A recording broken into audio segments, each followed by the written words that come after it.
وننزل من القرآن ما هو شفاء ورحمة للمؤمنين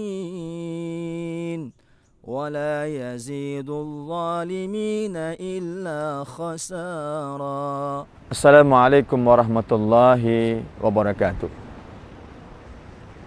Alhamdulillah, Allahumma salli ala sayyidina Muhammadin wa ala alihi wa sahbihi wa barik wa sallim. Ma'asyiral muslimin rahimakumullah. Di antara prinsip seorang mukmin yang senantiasa harus dia pegang adalah istiqomah dalam menegakkan keyakinannya. Istiqomah, konsisten untuk senantiasa berada dalam jalur syariat Allah Subhanahu wa taala dan Rasulnya. Oleh karena itu, perkara-perkara yang mengandung unsur-unsur yang haram, terlarang oleh syariat, bagi seorang mukmin harus senantiasa dijauhi. Sebaliknya, perkara-perkara yang itu jelas kehalalannya, kebaikannya, maka kita diminta agar senantiasa istiqomah dalam perkara-perkara yang halal dan baik tersebut. Masyaallah muslimin rahimakumullah. Mulai dari kebiasaan kita, kemudian juga makanan kita, pekerjaan kita, perkataan kita. Kalau kita meyakini akan kebenaran agama ini, Islam, maka kita juga harus nantiasa istiqomah dalam kebenaran dan kehalalan. Salah seorang sahabat Rasulullah SAW, Abu Bakar radhiyallahu anhu, satu ketika beliau dihidangkan makanan oleh pembantu beliau. Lalu kemudian beliau makan. Saat beliau makan makanan tersebut, lalu beliau ketahui kalau makanan ini berasal dari makanan Baitul Mal, yang itu mengandung hak orang lain. Maka segera beliau memuntahkan makanan itu. Begitu beliau tahu ternyata makanan yang dihidangkan kepada beliau bukan hak beliau, maka beliau berusaha untuk memuntahkan makanan itu. Abu Bakar berusaha menjaga dirinya agar terhindar dari perkara-perkara yang mengandung keharaman. Masyaallah muslimin rahimakumullah.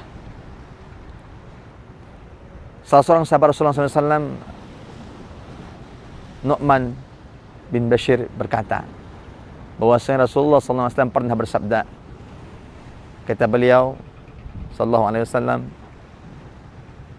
sungguh telah jelas perkara-perkara yang halal dan telah jelas pula perkara-perkara yang haram.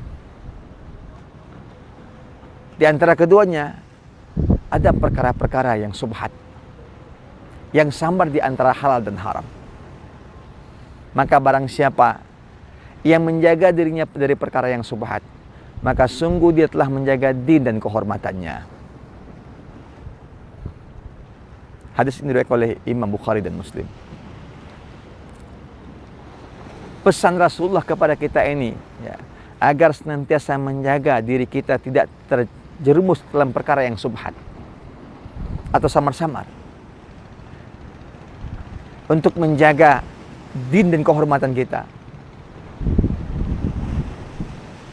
Ini yang harus senantiasa kita istiqomah dalam kehidupan kita. Orang yang menjaga dirinya dari perkara yang subhat berarti telah menjaga agama dan kehormatannya. Masyaallah muslimin rahimakumullah. Betapa banyak dalam kehidupan ini perkara-perkara, hal-hal yang itu tergambar dengan subhat. Dari pekerjaan kita, dari rezeki yang kita dapat, banyak yang itu mengandung subhat. Misalnya, dalam harta yang kita peroleh ada hak orang lain yang mungkin belum kita berikan. Misalnya, dalam mencapai kekuasaan atau jabatan, kita melakukan perkara-perkara yang mengandung keharaman. Yang seperti ini kadang-kadang tanpa kita ketahui, tanpa kita sadari, kita telah menjerumuskan diri kita dalam perkara yang subhat. Seorang mukmin diibaratkan seperti lebah. Dia mana lebah itu tidak pernah mendapatkan makanannya dari tempat yang kotor. Lebah akan mendapatkan makanannya dari sari pati bunga yang bersih. Dan lebah tidak pernah hidup hinggap di tempat yang kotor. Maka seorang mukmin pun demikian. Rezekinya, pekerjaannya, kesehariannya, amalnya, semua mengandung kesucian. Sungguh, seseorang yang senantiasa istiqomah menjaga dirinya dalam kehalalan dan kebaikan, maka dia telah menjaga dirinya dari api neraka. Dan Allah Subhanahu wa taala memesankan kepada kita dalam surat At-Tahrim. A'udzubillahi minasyaitonirrajim. Bismillahirrahmanirrahim. Ya ayyuhalladzina amanu qu anfusakum wa ahlikum nara. Wahai orang-orang beriman, jagalah dirimu dan keluargamu dari api neraka. Subhat dekat kepada yang haram.